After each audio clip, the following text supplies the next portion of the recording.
ಒಂದೂರಲ್ಲಿ ಅರ್ಜುನ್ ಎಂಬ ಹೆಸರಿನ ಒಬ್ಬ ಬಡ ವ್ಯಕ್ತಿ ವಾಸ ಮಾಡ್ತಾ ಇದ್ದ. ಅರ್ಜುನ್ನ ಹೆಂಡತಿ ರುಕ್ಮಿಣಿ ಊರಿನ ಬೇರೆಯವರ ಮನೆಯಲ್ಲಿ ಮುಸುರೆ ತಿಕ್ತಾ ಇದ್ಲು. ಮತ್ತೆ ಅರ್ಜುನ್ ಊರಿನ ಮುಖ್ಯಸ್ಥನ ಮನೆಯಲ್ಲಿ ಅವರ ಹಸು ಕರುಗಳನ್ನ ನೋಡ್ಕೊಳ್ಳೋ ಕೆಲ್ಸ ಮಾಡ್ತಾ ಇದ್ದ. ಒಂದು ದಿನ ಅರ್ಜುನ್ ಎಮ್ಮೆಗೆ ಸ್ನಾನ ಮಾಡಿಸ್ತಾ ಇದ್ದ. ಆಗ ಮುಖ್ಯಸ್ಥ ಅಲ್ಲಿಗ್ ಬಂದು ಹೇಳ್ತಾನೆ, ಸರಿಯಾಗಿ ತೊಳೆಯೋ ಅರ್ಜುನ್. ಅದು ಅಲ್ಲದೆ ನಾನು ಇತ್ತೀಚೆಗೆ ನೋಡ್ತಾ ಇದ್ದೀನಿ, ನೀನು ಕೆಲ್ಸನ ಬೇಕೋ ಬೇಡವೋ ಅಂತ ಮಾಡ್ತಾ ಇದೀಯಾ. ನೀವಿದೆಂತ ಮಾತಾಡ್ತಿದ್ದೀರಾ ಮುಖ್ಯಸ್ಥರೇ? ನಾನ್ ಯಾವತ್ತೂ ನಿಯತ್ತಾಗಿ ಕೆಲ್ಸನೇ ಮಾಡಿಲ್ವಾ? ಹಾ ಗೊತ್ತಿದೆ ಗೊತ್ತಿದೆ. ನೀನ್ ಹೇಗ್ ಮಾತಾಡ್ತಿದ್ಯಾ ಅಂದ್ರೆ ಗದ್ದೆಯಲ್ಲಿ ಎಮ್ಮೆ ತರ ದುಡಿತಿದ್ಯಾ ಅಂತ. ಅಯ್ಯೋ, ನಿನ್ ಕೈಯಲ್ಲಿ ಎಮ್ಮೆನೆ ಸರಿಯಾಗಿ ನೋಡ್ಕೊಳಕ್ಕಾಗಲ್ಲ, ಮತ್ತೆ ನಿಯತ್ತಿನ ಬಗ್ಗೆ ಮಾತಾಡ್ತೀಯಾ? ಇಷ್ಟನ್ನ ಹೇಳಿ ಮುಖ್ಯಸ್ಥ ಅಲ್ಲಿಂದ ಜೋರಾಗಿ ಕೋಪ ಮಾಡ್ಕೊಂಡು ಹೊರಟ್ಬಿಡ್ತಾನೆ. ಸಂಜೆ ಅರ್ಜುನ್ ಮನೆಗ್ ಬರ್ತಾನೆ. ರುಕ್ಮಿಣಿ, ನನಗ್ ತುಂಬಾ ಹಸುವಾಗ್ತಿದೆ, ಬೇಗ ಊಟಕ್ಕಾಕು. ಅರ್ಜುನ್ನ ಮಾತನ್ನ ಕೇಳಿ ರುಕ್ಮಿಣಿ ಕಣ್ಣಲ್ಲಿ ನೀರ್ ತುಂಬಿಕೊಂಡು ಬೇಜಾರಲ್ಲಿ ಇರ್ತಾಳೆ. ಮನೇಲಿ ಸ್ವಲ್ಪ ಕೂಡ ರೇಷನ್ ಇಲ್ಲ, ನಾನು ಊಟ ಎಲ್ಲಿಂದ ಕೊಡ್ಲಿ ನಿಮ್ಗೆ? ಮಧ್ಯಾಹ್ನದಿಂದ ನಾನು ನಿಮ್ ದಾರಿನೇ ಕಾಯ್ತಾ ಇದ್ದೆ. ನೀನ್ ಯಾಕೆ ಮೊದ್ಲೇ ಹೇಳಿಲ್ಲ? ಬೆಳಗ್ಗೆ ನೀವು ಕೆಲ್ಸಕ್ ಹೋಗ್ತಾ ಇದ್ದಾಗ ನಾನ್ ನಿಮ್ಗೆ ಸಂಜ್ಞೆ ಮಾಡಿ ವಿಷಯ ತಿಳಿಸೋ ಪ್ರಯತ್ನ ಮಾಡ್ದೆ. ರೇಷನ್ ಪೂರ್ತಿಯಾಗಿ ಖಾಲಿ ಆಗಿದೆ. ಇದ್ರ ಅರ್ಥ ನಮ್ಮ ಮಗ ಬೆಳಿಗ್ಗೆಯಿಂದ ಹಸ್ಕೊಂಡಿದ್ದಾನೆ ಅಂತ? 3 ಗಂಟೆಯಿಂದ ಅವನು ಹತ್ತು ತುಂಬಾ ಕೆಟ್ಟ ಸ್ಥಿತಿಯಲ್ಲಿದ್ದಾನೆ. ತುಂಬಾ ಕಷ್ಟಪಟ್ಟು ಅವನನ್ನ ಸುಮ್ನಾಗ್ಸಿ ಮಲಗಿಸಿದೀನಿ. ಪಾಪ, ಮಗುಗೇನ್ ಗೊತ್ತು ಮನೆ ಕಷ್ಟ ಏನು ಅಂತ. ಇಷ್ಟು ಕಷ್ಟಪಟ್ಟು ನೀನು ಎಷ್ಟೋ ಮನೆಗಳಲ್ಲಿ ಪಾತ್ರೆ ತೊಳಿತಿದ್ಯಾ, ಸ್ವಲ್ಪ ಊಟನ ಅವ್ರ ಹತ್ರನೇ ಕೇಳ್ಬೋದಾಗಿತ್ತಲ್ಲ. ತುಂಬಾ ದಿನದಿಂದ ನನ್ಗೆ ಹುಷಾರ್ ಬೇರೆ ಇಲ್ಲ, ಅದಕ್ಕೆ ನನ್ ಕೈಯಲ್ಲಿ ಕೆಲ್ಸ ಕೂಡ ಮಾಡಕ್ ಆಗ್ತಾ ಇಲ್ಲ. ಯಾರ ಮನೇಲಿ ನಾನ್ ಪಾತ್ರೆ ತೊಳಿತೀನಲ್ಲ, ನಾನು ಅವ್ರ ಎಲ್ರ ಮನೆಗೂ ಹೋಗಿ ಕೇಳ್ದೆ, ಆದ್ರೆ ಯಾರು 1 ಪೈಸಾ ಕೂಡ ಕೊಡ್ಲಿಲ್ಲ, ಮತ್ತೆ ಒಂದೇ ಒಂದ್ ರೊಟ್ಟಿ ಕೂಡ ಕೊಡ್ಲಿಲ್ಲ. ಇಲ್ಲಿ ಹೆಂಡತಿಯ ಮಾತನ್ನ ಕೇಳಿ ಅರ್ಜುನ್ ಕಣ್ಣಲ್ಲಿ ಕೂಡ ನೀರ್ ಬರುತ್ತೆ. ಮಾರನೇ ದಿನ ಅರ್ಜುನ್ ಮುಖ್ಯಸ್ಥನ ಮನೆಗೆ ಹೋಗಿ ಮುಖ್ಯಸ್ಥನ ಹತ್ರ ಹೇಳ್ತಾನೆ, ನಿಮ್ಮ ಹತ್ರ ನಾನ್ ಸ್ವಲ್ಪ ಮಾತಾಡ್ಬೇಕಾಗಿತ್ತು ಮುಖ್ಯಸ್ಥರೇ. ಹೇಳು, ನೀನ್ ಖಂಡಿತವಾಗ್ಲೂ ದುಡ್ಡಿನ ಬಗ್ಗೆ ಕೇಳ್ತೀಯಾ? ಹೌದು ಮುಖ್ಯಸ್ಥರೇ, ಸ್ವಲ್ಪ ದುಡ್ಡಿನ ಅವಶ್ಯಕತೆ ಇತ್ತು. ನಮ್ಮ ಮನೇಲಿ ರೇಷನ್ ಮತ್ತೆ ನೀರು ಎಲ್ಲ ಖಾಲಿ ಆಗಿದೆ. ನಿನ್ನೆ ರಾತ್ರಿ ನನ್ನ ಹೆಂಡತಿ ಮತ್ತೆ ಮಗ ಹಸ್ಕೊಂಡೇ ಮಲಗಿದ್ರು. ನಿಮಗ್ ಗೊತ್ತೇ ಇದೆ, ನನ್ ಬಗ್ಗೆ ನನಗೇನ್ ಚಿಂತೆ ಇಲ್ಲ, ಆದ್ರೆ ನನ್ನ ಪರಿವಾರಕ್ಕೆ ಯಾವುದೇ ರೀತಿಯಲ್ಲಿ ಹಸ್ಕೊಂಡಿರೋಕೆ ನೋಡಕ್ ಆಗಲ್ಲ. ಅಲ್ಲ, ಅದಕ್ಕೆ ನಾನೇನಪ್ಪ ಮಾಡ್ಲಿ? ಅಲ್ಲ, ನಿನ್ನ ಪರಿವಾರದವರು ಹಸ್ಕೊಂಡ್ ಸಾಯ್ತಿದ್ದಾರೆ ಅಂದ್ರೆ ನೀನ್ ಯಾವ್ದಾದ್ರು ಇನ್ನೊಂದ್ ಕೆಲ್ಸನೂ ಮಾಡು. ನಾನೇ ನಿನ್ ಕೈ ಕಟ್ ಹಾಕಿಲ್ವಲ್ಲ. ಮುಖ್ಯಸ್ಥರೇ, ನೀವು ಈ ಊರಿನ ಮುಖ್ಯ ವ್ಯಕ್ತಿ. ಸಹಾಯಕ್ಕೆ ನಾನ್ ನಿಮ್ಮ ಹತ್ರ ಬಂದಿಲ್ಲ ಅಂದ್ರೆ ಬೇರೆ ಯಾರ ಹತ್ರ ಹೋಗ್ಲಿ ನಾನು? ಮುಖ್ಯಸ್ಥ ಅರ್ಜುನ್ಗೆ ಏನೋ ಹೇಳ್ಬೇಕು ಅಂತಿರ್ತಾನೆ. ಅಷ್ಟರಲ್ಲಿ ಅವನ ಸ್ನೇಹಿತ ಪ್ರೇಮ್ಪಾಲ್ ಅಲ್ಲಿಗ್ ಬರ್ತಾನೆ. ಪ್ರೇಮ್ಪಾಲ್ ಅರ್ಜುನ್ ಕಡೆ ನೋಡ್ತಾ ಹೇಳ್ತಾನೆ, ನೀನ್ ಖಂಡಿತ ಸರಿಯಾಗಿ ಹೇಳ್ತಿದ್ಯಾ ಅರ್ಜುನ್. ನೀನು ಸಹಾಯ ಕೇಳಕ್ಕೆ ಮುಖ್ಯಸ್ಥರ ಹತ್ರನೇ ಬರ್ಬೇಕು. ಹೇಳು, ನಿನಗೆ ಎಷ್ಟು ದುಡ್ಡಿನ ಅವಶ್ಯಕತೆ ಇತ್ತು? ಪ್ರೇಮ್ಪಾಲ್ನ ಮಾತುಗಳನ್ನ ಕೇಳಿ ಅರ್ಜುನ್ ಮುಖದ ಮೇಲೆ ಒಂದು ಚೂರು ನಗು ಶುರುವಾಗತ್ತೆ. ನನಗೆ ಕೇವಲ ಎಷ್ಟು ದುಡ್ಡು ಬೇಕು ಅಂದ್ರೆ ಪ್ರೇಮ್ಲಾಲ್ ಅವರೇ, ಅದರಲ್ಲಿ ನಾನು ನಮ್ಮ ಮನೆಯವ್ರಿಗೆ 1 ತಿಂಗಳಿಗಾಗುವಷ್ಟು ರೇಷನ್ ತಗೊಂಡೋಗ್ಬೇಕು. ಅದಾದ್ಮೇಲೆ ನನಗೇನು ಚಿಂತೆ ಇಲ್ಲ.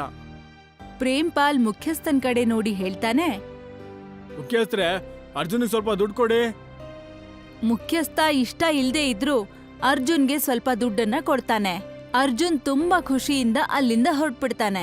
ಮುಖ್ಯಸ್ಥ ಕೋಪ ಮಾಡ್ಕೊಂಡು ತನ್ನ ಸ್ನೇಹಿತನ ಕಡೆ ನೋಡ್ತಾ ಹೇಳ್ತಾನೆ, ಇದು ನೀನ್ ಏನ್ ಮಾಡ್ಬಿಟ್ಟೆ ಪ್ರೇಮ್ಲಾಲ್? ನೀನ್ ನನ್ ಗೆಳೆಯ ಅಂದಿದ್ಕೆ ನಾನು ಇಷ್ಟೊತ್ತು ಸುಮ್ನೆ ಇದ್ದೆ. ನೀನು ಖಂಡಿತ ಈ ಊರಿನ ಮುಖ್ಯಸ್ಥ ಆಗಿರ್ಬೋದು, ಆದ್ರೆ ನೀನ್ ಕೊನೆವರೆಗೂ ಮೂರ್ಖನಾಗೆ ಉಳಿದು ಬಿಡ್ತೀಯ. ನನಗೆ ನಿನ್ ಮಾತಿನ ಅರ್ಥ ಆಗ್ಲಿಲ್ಲ. ಪ್ರೇಮ್ಪಾಲ್ ಮುಖ್ಯಸ್ಥನ ಕಿವಿಯಲ್ಲಿ ಏನೋ ಹೇಳಕ್ ಶುರು ಮಾಡ್ತಾನೆ. ಪ್ರೇಮ್ಪಾಲ್ನ ಮಾತುಗಳನ್ನ ಕೇಳಿ ಮುಖ್ಯಸ್ಥನ ಮುಖದಲ್ಲಿ ರಹಸ್ಯಮಯ ಕುತಂತ್ರದ ನಗು ಶುರುವಾಗತ್ತೆ. ಇಲ್ಲಿ ಅರ್ಜುನ್ ತುಂಬಾ ಖುಷಿಯಿಂದ ತನ್ನ ಮನೆ ಕಡೆಗೆ ಹೋಗ್ತಾ ಇರ್ತಾನೆ. ಮತ್ತೆ ತುಂಬಾ ಸಂತೋಷದಿಂದ ಆ ದುಡ್ಡನ್ನ ತಗೊಂಡ್ ಬಂದು ತನ್ನ ಹೆಂಡತಿ ಕೈಯಲ್ಲಿ ಕೊಡ್ತಾನೆ. ಮುಖ್ಯಸ್ಥರು ಹೃದಯದಿಂದ ತುಂಬಾ ಒಳ್ಳೆಯವರು ರುಕ್ಮಿಣಿ. ನೀವು ಸರಿಯಾಗಿ ಹೇಳಿದ್ದೀರಾ ರೀ.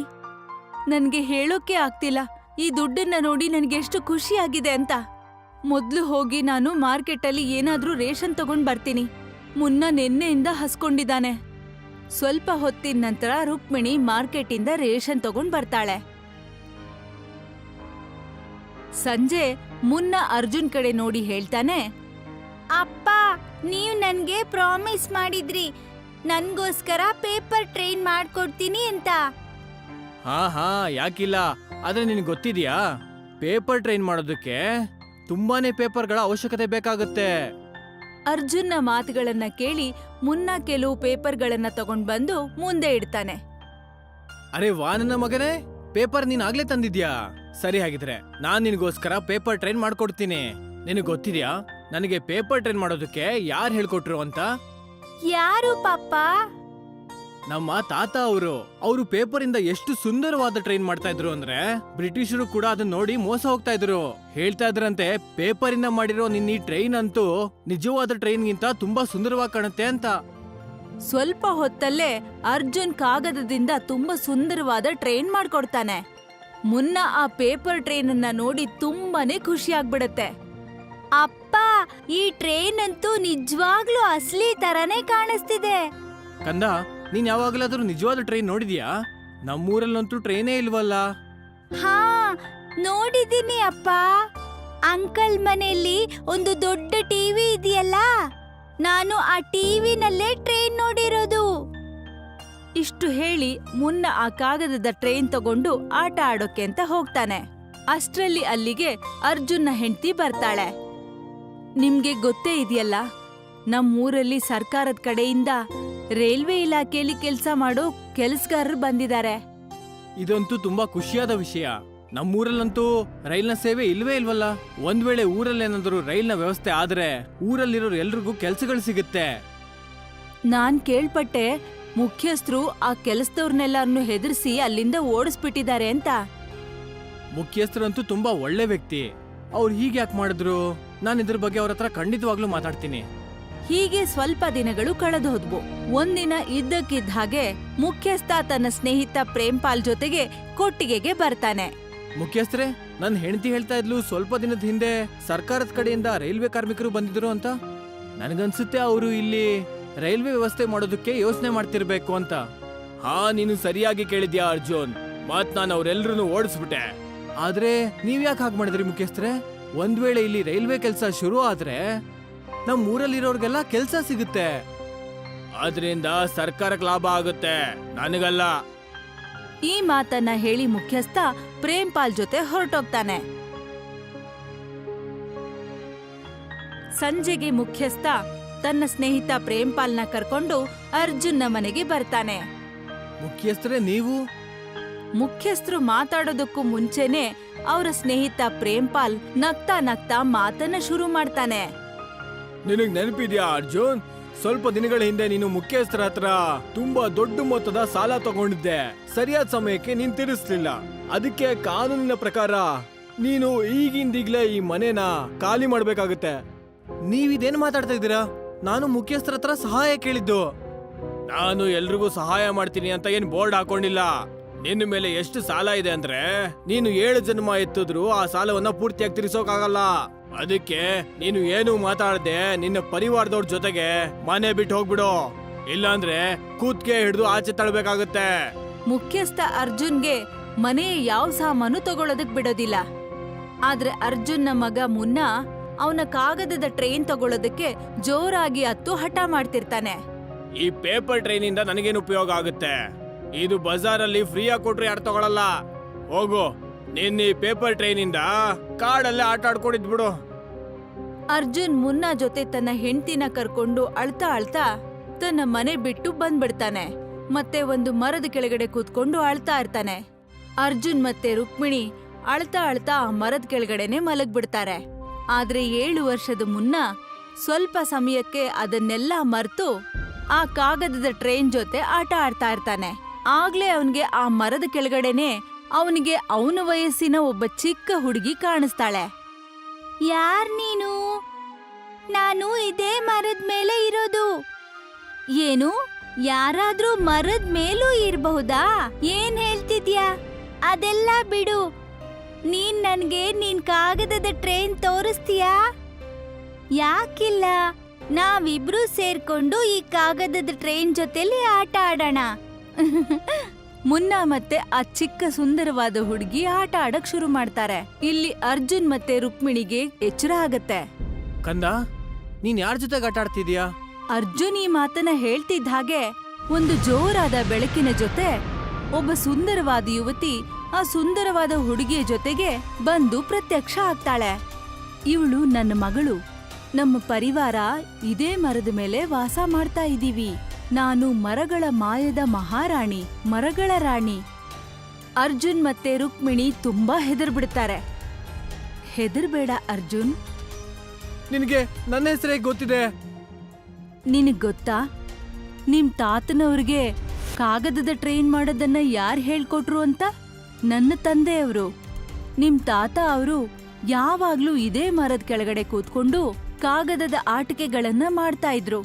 ನಿನ್ ಜೊತೆ ತುಂಬಾ ಕೆಟ್ಟದಾಗಿದೆ ಅರ್ಜುನ್. ಅರ್ಜುನ್ ಕಣ್ಣಲ್ಲಿ ನೀರ್ ಬರೋಕ್ ಶುರುವಾಗತ್ತೆ. ನನಗೆ ಮೋಸ ಆಗಿದೆ. ಚಿಂತೆ ಮಾಡ್ಬೇಡ, ಅವ್ರಿಗೆ ಅವ್ರು ಮಾಡಿದ ತಪ್ಪಿಗೆ ಶಿಕ್ಷೆ ಸಿಗುತ್ತೆ. ಅವರು ನಿನ್ನಿಂದ ನಿನ್ನ ಮನೇನ ಕಿತ್ಕೊಂಡಿದ್ದಾರೆ ಅಲ್ವಾ? ನಾನು ನಿನಗೆ ನಿನ್ನ ಕೈಯಾರೆ ಮಾಡಿರೋಂತ ಮನೆಯನ್ನ ಕೊಡ್ತೀನಿ.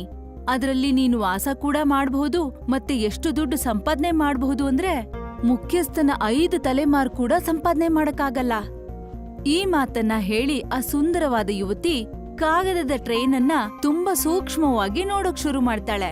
ಇದ್ದಕ್ಕಿದ್ದ ಹಾಗೆ ಒಂದು ನೀಲಿ ಹೊಗೆ ಹಾಗೂ ಚಮತ್ಕಾರದ ಜೊತೆಯಲ್ಲಿ ಆ ಕಾಗದದ ಟ್ರೈನ್ ಒಂದು ದೊಡ್ಡ ಹಾಗೂ ಸುಂದರವಾದ ಟ್ರೈನ್ ಆಗಿ ಬದಲಾಗ್ಬಿಡತ್ತೆ. ಆ ಸುಂದರವಾದ ಯುವತಿ ಆ ಚಿಕ್ಕ ಹುಡುಗಿ ಜೊತೆಲಿ ಮಾಯ ಆಗ್ಬಿಡ್ತಾಳೆ. ಅರ್ಜುನ್ ತನ್ನ ಪರಿವಾರದ ಜೊತೆಲಿ ಆ ಟ್ರೈನ್ ಒಳಗಡೆಗೆ ಬರ್ತಾನೆ. ಆಗ ಟ್ರೈನ್ ಒಳಗಿನ ಆ ದೃಶ್ಯ ನೋಡಿ ಅವ್ರಿಗಂತೂ ತುಂಬಾನೇ ಆಶ್ಚರ್ಯ ಆಗ್ಬಿಡತ್ತೆ. ಯಾಕೆ ಅಂದ್ರೆ ಟ್ರೈನ್ ಒಳಗಡೆ ಸುಂದರವಾದ ಮನೆ ರೆಡಿಯಾಗಿರತ್ತೆ. ಮತ್ತೆ ಆ ಮನೆಯಲ್ಲಿ ಎಲ್ಲಾ ರೀತಿಯ ಮನೆಯ ಸಾಮಗ್ರಿಗಳು ಇರುತ್ತೆ. ಟ್ರೈನ್ ನಲ್ಲಿ ಯಾತ್ರಿಕರು ಕೂತ್ಕೊಳ್ಳೋ ಅಂತ ಆಸನ ಕೂಡ ಇರುತ್ತೆ. ಮತ್ತೆ ಟ್ರೈನ್ ನ ಒಳಗಿಂದ ಒಂದು ಧ್ವನಿ ಕೇಳಿಸತ್ತೆ. ನಿಮ್ಗೆ ತುಂಬಾ ತುಂಬಾ ಧನ್ಯವಾದ. ನೀವ್ ಎಲ್ಲಿಗೆ ಹೋಗ್ಬೇಕು? ನೋಡಿ, ಆ ಭಗವಂತನ್ಗೆ ಕೊನೆಗೂ ನಮ್ಮ ಮೇಲೆ ದಯೆ ಬಂದಿರ್ಬೇಕು. ನೀನ್ ಸರಿಯಾಗಿ ಹೇಳ್ದೆ ರುಕ್ಮಿಣಿ. ಆ ದೇವರ ಕೃಪೆಯಿಂದಾಗಿ ನಾವು ಜನರಿಗೆ ಸಹಾಯ ಮಾಡಬಹುದು. ಅರ್ಜುನ್ ಆ ಟ್ರೈನ್ ಊರಿನ ಕಡೆ ಹೋಗೋದಕ್ಕೆ ಸನ್ನೆ ಮಾಡ್ತಾನೆ. ಸ್ವಲ್ಪ ಹೊತ್ತಲ್ಲೇ ಆ ಟ್ರೈನ್ ಊರಿನ ಕಡೆ ಹೊರಡತ್ತೆ. ಅರ್ಜುನ್ ಟ್ರೈನ್ ಇಂದ ಕೆಳಗಿಳಿದು ಜೋರಾಗಿ ಕೂಗೋಕೆ ಶುರು ಮಾಡ್ತಾನೆ. ಸಿಟಿ ಕಡೆಗೆ ಹೋಗೋರು ಯಾರಾದ್ರೂ ಇದ್ದೀರಾ? ಇನ್ನು ಮುಂದೆ ನೀವು ಎತ್ತಿನ ಗಾಡಿಲಿ ಹೋಗೋ ಅವಶ್ಯಕತೆ ಏನಿಲ್ಲ. ನೀವು ಯಾವ ಜಾಗಕ್ಕೆ ಹೋಗ್ಬೇಕು ಅಂತ ಹೇಳ್ತೀರೋ ನಮ್ ಈ ಟ್ರೈನು ಅಲ್ಲಿಗೆ ತಲುಪಿಸ್ಬಿಡುತ್ತೆ ನಿಮ್ಮನ್ನ. ಸ್ವಲ್ಪ ಹೊತ್ತಲ್ಲೇ ಊರಲ್ಲಿ ತುಂಬಾ ಪ್ರಯಾಣಿಕರು ಬಂದ್ ನಿಲ್ತಾರೆ. ಅರ್ಜುನ್ ಪ್ರಯಾಣಿಕರಿಂದ ತುಂಬಾ ಕಡಿಮೆ ದುಡ್ಡನ್ನ ತಗೋತಾನೆ. ಟ್ರೈನ್ ಯಾತ್ರಿಕರು ಹೇಳಿದಂತ ಜಾಗಕ್ಕೆ ಆಟೋಮೆಟಿಕ್ ಆಗಿ ನಿಂತು ಬಿಡ್ತಾ ಇತ್ತು. ಕೆಲವೇ ತಿಂಗಳುಗಳಲ್ಲಿ ಆ ಊರಿನ ನಕ್ಷೆನೇ ಬದಲಾಗೋಯ್ತು. ಅರ್ಜುನ್ನ ಬೆಳವಣಿಗೆಯನ್ನ ನೋಡಿ ಮುಖ್ಯಸ್ಥ ಮತ್ತೆ ಪ್ರೇಮ್ಪಾಲ್ ಹೊಟ್ಟೆ ಉರ್ಕೊಳ್ಳೋಕೆ ಶುರು ಮಾಡ್ತಾರೆ. ನನಗೆ ಅರ್ಥ ಆಗ್ತಿಲ್ಲ ಈ ಚಮತ್ಕಾರ ಹೇಗಾಯ್ತು ಅಂತ. ಅದೆಲ್ಲ ಬಿಡಿ ಮುಖ್ಯಸ್ಥರೇ, ನಾವಿನ್ನೇನು ಮುಳುಗೋಗೋದ್ರಲ್ಲಿದೀವಿ. ನಮ್ಮ ಎತ್ತಿನ ಗಾಡಿ ಒಳಗಡೆ ಒಂದು ನಾಯಿ ಕೂಡ ಕೂರಕ್ ಇಷ್ಟ ಪಡ್ತಾ ಇಲ್ಲ. ಅದು ಅಲ್ಲದೆ ಎಮ್ಮೆಗಳಿಗೆ ಫ್ರೀಯಾಗಿ ಊಟ ಬೇರೆ ಹಾಕ್ಬೇಕು. ಒಂದ್ ವೇಳೆ ಹೀಗೆ ಆದ್ರೆ ನಾವು ಬೀದಿಗೆ ಬರುವಂತ ಸಮಯ ಏನ್ ದೂರ ಇಲ್ಲ. ಹಾಗಾಗೋದಕ್ಕಂತೂ ಸಾಧ್ಯನೇ ಇಲ್ಲ. ಹಾಗಿದ್ರೆ ನೀವೇನ್ ಮಾಡ್ತೀರಾ? ನಿಮ್ಗೆ ಗೊತ್ತಾ, ನಾನು ಕೇಳ್ಪಟ್ಟಿದೀನಿ ಅರ್ಜುನ್ನ ಟ್ರೈನ್ ಒಳಗಡೆ ಬಂಗಲೆ ಅಂತ ಸುಂದರವಾದ ಮನೆ ಕೂಡ ಇದೆ ಅಂತ. ಅವನು ತನ್ನ ಟ್ರೈನ್ ನ ಬಂಗಲೆಯಲ್ಲಿ ಒಳ್ಳೆ ರಾಜನ್ ತರ ಇದ್ದಾನೆ. ಮತ್ತೆ ಅವನ ಮಗ, ಅವನ ಹತ್ರ ಇವತ್ತು ಏನ್ ತಾನೇ ಇಲ್ಲ. ಊರಲ್ಲಿರೋ ಮಕ್ಕಳಿಗೆಲ್ಲ ಫ್ರೀಯಾಗಿ ಆಟದ ವಸ್ತುಗಳನ್ನ ಕೊಡ್ತಾ ಇದ್ದಾನೆ. ನೀನ್ ಚಿಂತೆ ಮಾಡ್ಬೇಡ, ಇವತ್ ನಾವು ವೇಷ ಬದಲಾಯಿಸ್ಕೊಂಡು ಅವನ್ ಟ್ರೈನ್ ಒಳಗಡೆ ಪ್ರಯಾಣಿಕರಾಗಿ ಹೋಗೋಣ. ಮತ್ತೆ ಓಡ್ತಾ ಇರೋ ಟ್ರೈನ್ ನಿಂದ ಅರ್ಜುನ್ನ ಆಚೆ ತಳ್ಳೋಣ. ಮುಖ್ಯಸ್ಥ ಮತ್ತೆ ಪ್ರೇಮ್ಪಾಲ್ ವೇಷ ಬದಲಿಸ್ಕೊಂಡು ಟ್ರೈನ್ನ ಒಳಗಡೆಗೆ ಬರ್ತಾರೆ.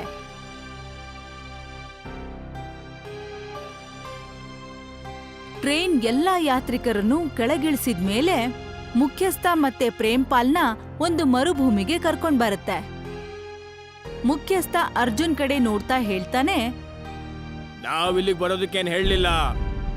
ನನಗ್ ಗೊತ್ತಿದೆ ನೀವ್ ಯಾಕೆ ಇಲ್ಲಿಗೆ ಬಂದಿದ್ದೀರಾ ಅಂತ ಮುಖ್ಯಸ್ಥರೇ. ನನ್ನ ಮನೆಯನ್ನ ಪೂರ್ತಿಯಾಗಿ ವಶ ಮಾಡ್ಕೊಂಡ ಮೇಲೂ ಕೂಡ ನೀವ್ ಒಂಚೂರು ಬದಲಾಗಿಲ್ವಲ್ಲ. ನೀನೇನ್ ಹೇಳಕ್ ಹೊರಟಿದ್ಯಾ? ನಿಮ್ಗೆ ಏನನ್ಸುತ್ತೆ, ನೀವ್ ವೇಷ ಬದಲಾಯಿಸ್ಕೊಂಡು ನನ್ನ ಟ್ರೈನ್ ಒಳಗಡೆ ಬಂದ್ರೆ ನನಗ್ ಗೊತ್ತಾಗಲ್ಲ ಅಂತನಾ? ನನ್ನ ಟ್ರೈನ್ ಒಳಗಡೆ ಆಟೋಮೆಟಿಕ್ ಸಿಸ್ಟಮ್ ಇದೆ. ಯಾವುದೇ ವ್ಯಕ್ತಿ ಕೆಟ್ಟ ಉದ್ದೇಶದಿಂದ ಟ್ರೈನ್ ಹತ್ತಿದ್ರೆ ಅವರ ಮನಸ್ಸಲ್ಲಿರೋ ಎಲ್ಲಾ ಮಾತುಗಳನ್ನ ನನಗೆ ಹೇಳುತ್ತೆ. ನೀನ್ ಈ ಟ್ರೈನಿಂದ ನನ್ನ ಆಚೆ ಹಾಕೋದಕ್ಕೆ ಈ ಟ್ರೈನ್ ಹತ್ತಿದಲ್ವಾ? ನಮ್ಮನ್ನ ಕ್ಷಮಿಸ್ಬಿಡು ಅರ್ಜುನ್, ನನ್ನ ಕ್ಷಮಿಸ್ಬಿಡು. ನಾನು ನಿಮ್ಮ ಮನೆ ವಾಪಸ್ ಕೊಡೋದಕ್ಕೆ ತಯಾರಾಗಿದ್ದೀನಿ. ಅದ್ ನಾನು ತಗೋತೀನಿ. ಅದು ಕೂಡ ನಿಮ್ಮಿಬ್ರಿಗೂ ಶಿಕ್ಷೆ ಕೊಟ್ಟ ಮೇಲೆ. ಇನ್ಮೇಲೆ ನಿಮ್ಮ ಇಡೀ ಜೀವನನ ಈ ಮರುಭೂಮಿಯಲ್ಲೇ ಕಳಿತೀರಾ. ಇದರಿಂದ ಹೊರಗೆ ಹೋಗೋದಕ್ಕೆ ಕನಸು ಕಾಣ್ತಾನೆ ಇರಿ. ಸ್ವಲ್ಪ ಹೊತ್ತಲ್ಲೇ ಟ್ರೈನ್ ಊರಿಗೆ ಬಂದು ತಲುಪತ್ತೆ. ಅರ್ಜುನ್ ಇವತ್ತೂ ಕೂಡ ತನ್ನ ಕಾಗದದ ಟ್ರೈನ್ನಿಂದ ಜನರಿಗೆ ಸಹಾಯ ಮಾಡ್ತಾ ಇದ್ದಾನೆ.